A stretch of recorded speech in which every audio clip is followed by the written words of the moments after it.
अजित जोशी सरांना विनंती त्यांनी त्यांचं मनोगत मांडावं. नमस्कार.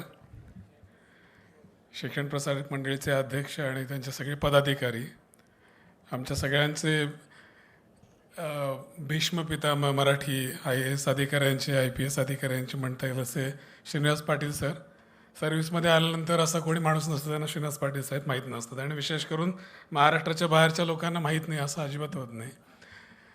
प्राचार्य मॅडम फडके, डॉक्टर पेंडसे सरांना भेटून मला खूप वर्ष झाली होती. आज पहिल्यांदा मला भरपूर दिवसांनी सरांना भेटलो. आज आमचे सिनियर सर्व्हिसेसमधले आणि कॉलिग्स जो सर्व्हिसमध्ये बाकी सर्व्हिसमध्ये स्टेट सर्व्हिसमध्ये आहेत, मला मॅमनी वर येताना सांगितलं 5 मिनिटं. मला खरं तर कालच त्यांनी म्हटलं की 5 मिनिटं बोलायचं आहे. माझी काही तयारी नव्हती, मी कारण तो मेसेज काल संध्याकाळी बघितला. 2-3 गोष्टी फक्त सांगेन, त्याच्यानंतर मी थांबेन. SP चे बरेचसे लॉंग फॉर्म आहेत, ते तुम्हाला सगळ्यांना माहिती आहे, सांगायची गरज नाही. सो कॉलेजमध्ये जेव्हा आलो तेव्हा असं होतं की कॉलेजमध्ये या तिथे घ्यायचं ॲडमिशन की FCमध्ये घ्यायचं. माझे आजोबा या कॉलेजमध्ये शिकले होते, ते वकील होते. सो ऑब्वियसली त्याच्यात आणि त्यांनी आर्ट्स घेऊन शिकले होते, तर मला आर्ट्स घेणं अपेक्षित होतं. मग मी आर्ट्स घेतलं. मला सगळ्यांनी खूप प्रेशर केलं की अरे आर्ट्स काय घेतो तू सायन्स घे. हुशार विद्यार्थ्यांनी सो कॉल्ड सायन्स घ्यावा असं काहीतरी अलिखित नियम आपल्याकडे आहे, त्यामुळे तू घेतलं. मग मी फार फ्रस्ट्रेटेड होतो कारण ते काय जमत नव्हतं. तरी मी इंजिनिअरिंग केलं चांगल्या कॉलेजमधून. पण त्याचं क्रेडिट पेंडसे सरांना आहे. मी एक दिवशी खूप फ्रस्ट्रेट झालो, म्हटलं मी सोडून जातो आता माघारी. तर मला त्यांनी बोलवलं माझ्या केबिनमध्ये. ते बॉटनीचे होते. मला अक्षरशः बायोलॉजी हा सब्जेक्ट 10वीला सुद्धा नसावा अशी माझी अपेक्षा होती. एवढं माझी त्याच्या तयारी नसायची. तर ते मला म्हटलं तू घे तू सब्जेक्ट. मी म्हटलं ठीक आहे सर, तुम्ही म्हणता तर मी घेतो. तर मी 11वीला घेतला. तर कसा बसा पार केला. तर 12वीला मी ते म्हटले तू माझ्या केबिनमध्ये येऊन अभ्यास करत जा. तर ठीक आहे मी करतो. माझे बाबा त्यांना भेटायचे, त्याच्यामुळे मग मला इलाज नव्हता. मग ते जे म्हणायचं ते मी ऐकायचो. मग एक दिवशी मी जेव्हा फॉर्म भरायची वेळ आली तेव्हा मी म्हटलं सरांना की आता मी सरांना आज भेटत नाही. फॉर्ममध्ये मी वेगळे विषय लिहून फॉर्म भरून टाकलं. मग त्यांना ते कळलं. त्याला म्हटलं सर असं मला हे शक्यच होणार नाही असं मला वाटतं. मग त्यांनी मला म्हटलं ठीक आहे. मग त्याने काउन्सिलिंग केलं मला. तेव्हा काउन्सिलिंगचे वेगळे क्लासेस वगैरे नव्हते, तर तेव्हा तेच करायचे counselling. So I sat with him. त्यांनी खूप मला गाईड केलं आणि मग तो ऋणानुबंध आहे. मी सर इथून बाहेर पडलो, मी इंजिनिअरिंगला SP कॉलेजला ॲडमिशन झाली, तिकडे गेलो. सर्व्हिसेसची तयारी करत होतो. ते त्याच्यानंतर मी सर्व्हिसमध्ये आल्यानंतर ते प्राचार्य झाले. मग त्यांनी मला कॉलेजला तेव्हा बोललो, तर मी तेव्हा आलो होतो एकदा कॉलेजला. पण जे कॉलेजने द्यायचं असतं तुम्हाला ते खऱ्या अर्थाने मिळण्याची प्रक्रिया म्हणजे एक तर खूप महत्त्वाचा टप्पा आहे आयुष्यामधला.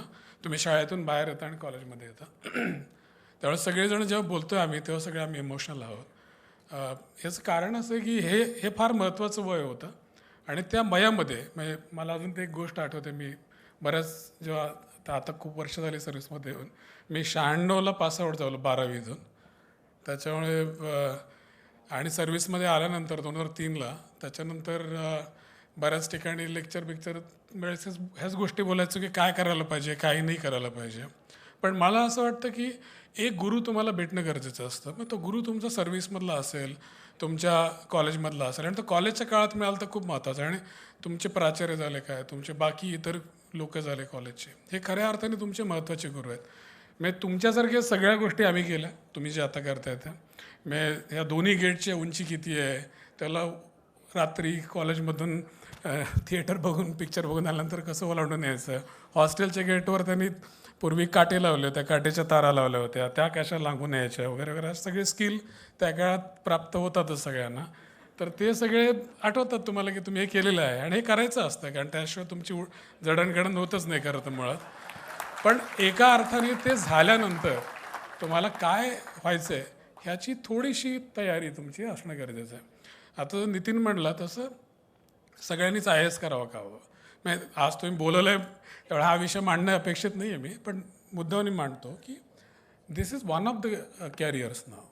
मग you must have seen now की हे जी लोकं आता सर्व्हिसमध्ये येत आहेत ती second generation, third generation IAS मधली किंवा IPS मधल्या जनरेशनची कोणी मुलं येत नाहीत आता सर्व्हिसमध्ये, कारण त्यांनी नवीन वेगळे फील्ड स्वीकारायला सुरुवात केलेली आहे. खऱ्या अर्थाने शिक्षण, सरकार आणि सर्व्हिसेस याचं जे काही स्वरूप बदलत जाईल ते एवढं मेजर ग्रोथ आणि मेजर चेंजेस आहेत, ते आपल्याला तसं कळत नाही आहे. खरं तर आपण खूप झापडबद्ध पद्धतीने बघतोय आणि मला असं वाटतं की आजच्या घडीला कारण तुम्ही जेनझी आहात, तुम्ही नवीन जनरेशनची माणसं आहात, तुम्हाला माहिती आहे की काय खऱ्या अर्थाने घडतंय बिघडतंय, तर ते तुम्हाला लक्षात यायला पाहिजे.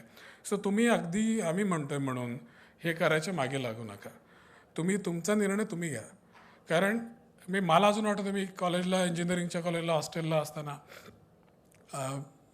माझ्या कॉलेजमधून, मुंबईच्या कॉलेजमधून मी पहिला सर्व्हिसमधून आलेला ऑफिसर होता. कारण बरेच लोकांचं जे गुजराती होते किंवा तिथले मुंबईकर होते, वो लोणावळा के बाद क्या है, त्यांचं म्हणणं लोणावळ्यापर्यंतच विश्व आहे, पुढे काय काहीच नाही आहे, कर्जत के आगे क्या आहे, कारण तिथपर्यंत लोकल ट्रेन जाते. सो दॅट काइंड ऑफ त्या कॉलेजमधल्या विश्वांमधून लोक विचार करत असतात. तर त्याला सर्व्हिसमध्ये मी तुम क्या करोगे जाकर वहाँ पे. तो खूप लोक, 90% लोक तर US मध्ये गेले, तिथे सेटल झाले, त्यांनी एक आपलं वेगळं करिअर केलं. आज आपल्याला सगळ्यांना माहिती आहे सत्या नडेला कोण आहे, सगळ्यांना माहिती आहे ना, त्याची सांगायची गरज नाही पडत. सो अशी वेगवेगळी करिअर आली आहेत. AI जसं सगळ्यात वास्ट आहे, म्हणजे खऱ्या अर्थाने आपल्या पूर्ण सिस्टमला जे बदलून टाकेल ते त्याचं अगर संक्षिप्त गोष्ट म्हणजे AI आहे.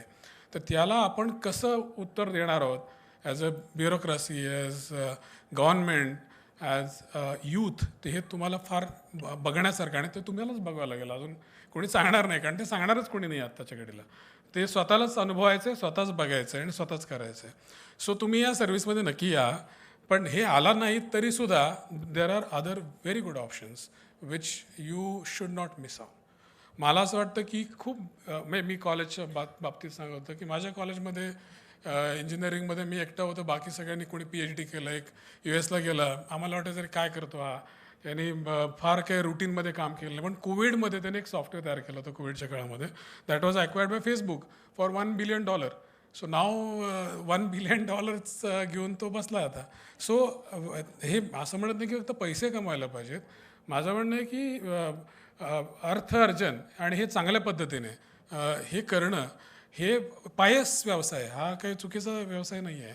त्यामुळे हा एक महत्त्वाचा धागा आपण पकडून धरला पाहिजे की आपल्याला करायचं काय हे फार क्लिअर असायला पाहिजे. सो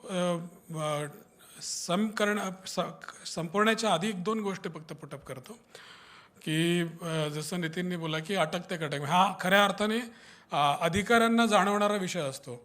आत्ता खूप सोशल मीडियावर व्हिडिओ कॉल आहे, फेसबुक आहे, FaceTime आहे, WhatsApp आहे, XYZ आहे, तुम्ही कनेक्टेड आहात. वेन वी जॉईंट सर्व्हिस, आमच्या आधीच्या जनरेशनला तर अजिबातच कनेक्टिव्हिटी नव्हती. पूर्वी नॉर्मल फोन कॉल असायचे, नंतर आमच्या वेळेस मोबाईल आले, कनेक्टिव्हिटी थोडी बहुत झाली, पण तरीसुद्धा यू फील डिस्कनेक्टेड. मराठ्यांचं खऱ्या अर्थाने हा 100 वर्षाचा जो इतिहास आहे तो तुम्हाला बाहेर गेल्याशिवाय कळत नाही. खरं तर म्हणजे राघोबा दादाने, आपण राघोबाला एका लिमिटेड आस्पेक्टने बघतो, तर राघोबाने लाहोरची जी हे होती, लाहोरला जाऊन कंट्रोल केला आणि तिथला तो रणजित सिंगाच्या पूर्वी, महाराजा रणजित सिंगांच्या पूर्वी महत्त्वाचा इंडियन जो कंट्रोलर होता लाहोरचा, हा राघोबा दादा होता. तर तिथपासूनपर्यंत मी जवळजवळ 2003ला हरियाणा जॉईन केलं होतं आणि ती एका जिल्ह्यामध्ये होतं. तर तिथे काही लोक मला भेटायला म्हणले 1803 में यहाँ पे राव कोंडीराव नाम का एक सरदार था मराठी. सो हे जे 1803, 1751, 1761 अशा सगळ्या कालखंडामधले मराठी लोकांचे जे इम्पॅक्ट आहेत ना, हे फार महत्त्वाचे आहेत वाचण्यासाठी. म्हणजे खूप लोकांना माहीत नाही की ओडिया भाषेचं जे व्याकरण आहे ते खूप इम्पॅक्ट मराठी माणसाचं, मधुसूदन दास म्हणून होते, त्यांच्यावर खूप मराठी माणसाचा इम्पॅक्ट होता. अशा लोकांनी लिहिलेलं आहे, त्याच्यावर खूप मराठीचा इम्पॅक्ट खऱ्या अर्थाने आहे. सो या सगळ्या प्रगल्भतेमध्ये आपल्याला तो इतिहास फार शिकवला गेला नाही. बराचसा इतिहास आपल्याला खऱ्या अर्थाने शिकवला जात नाही. हे शिकण्यासारखं आहे.